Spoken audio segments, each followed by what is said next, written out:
Welcome to அங்கீஸ் time. எனக்கு நம்ம என்ன பார்க்க போகிறோம் கைஸ்?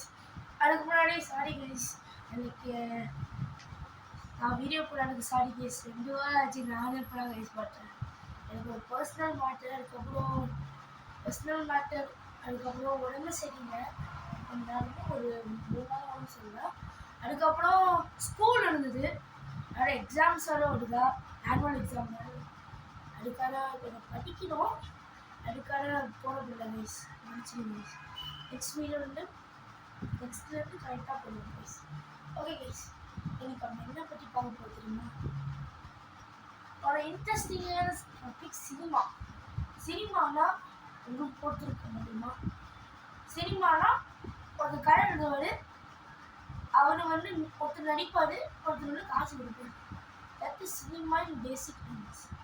ஜிஸ்ட் ஆஃப் சினிமாஸில் 3 பேருங்க: directors, actors, producers and casts and the cameraman. நாங்கள் வெளியே பாருங்க ஷூட்டிங் எல்லாருமே.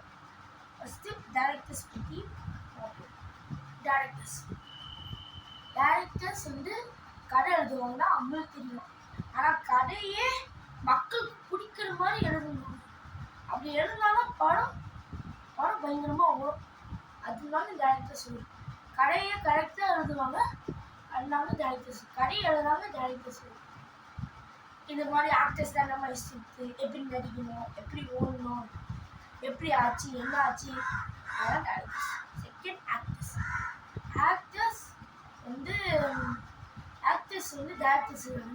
டைரக்டர்ஸ் கொடுத்து ஸ்கிரிப்டை படிச்சுட்டு இந்த மாதிரி ஃபைட்டிங் சீன்லாம் கரெக்டாக நடிக்கணும். இந்த மாதிரி ஃபைட்டிங் சீன்லாம் கரெக்டாக நடிக்கலன்னா படம் ஃப்ளாப் ஆகி நிறையா சான்ஸ் இருக்குது. நிறைய படமே ஸ்கிரிப்டு ஸ்டோரியே செம்மையாக இருந்தாலும் ஆக்டர் நடித்தாங்கன்னா படம் ஓடும். ஆக்டர்ஸ் நடிக்காமல் ஸ்கிரிப்ட் சூப்பரானா படம் ஓடாது. Next producers. The main role in this முக்கியமான ரோல்னா ப்ரொடியூசர்ஸ் டைரக்டர்ஸ்.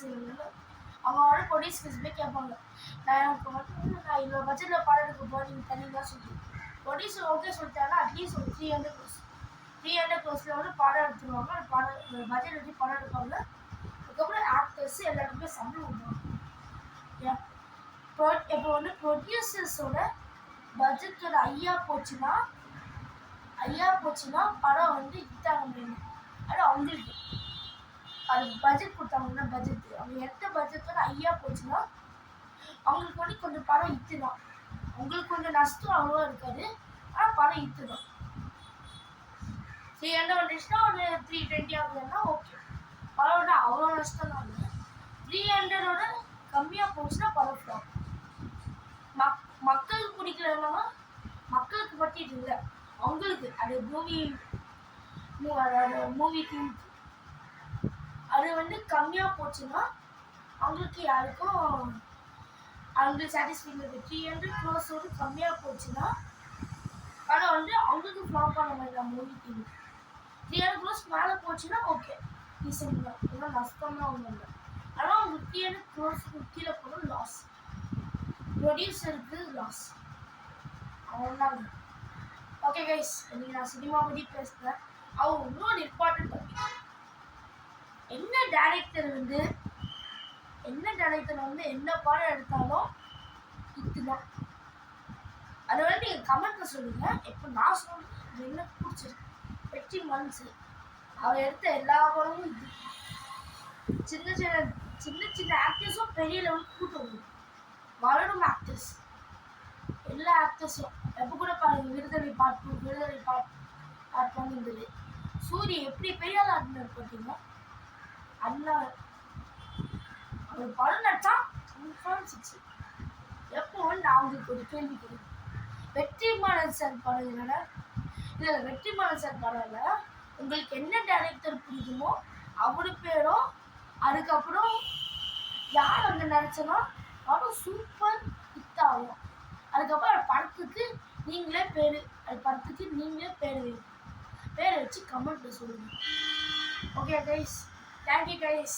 மன்னிச்சிடுங்க, ஒரு 2 வாரம் வீடியோ போயிடுது. அதுக்கப்புறம் எப்போ நான் அவங்களோட அதுக்கப்புறம் வீடியோ அதுக்கப்புறம் வீடியோ பிடிச்சா மட்டும் சப்ஸ்கிரைப் பண்ணுங்கள், ஷேர் லைக் மட்டும் பண்ணிடுங்க. ஓகே கைஸ், பாய்.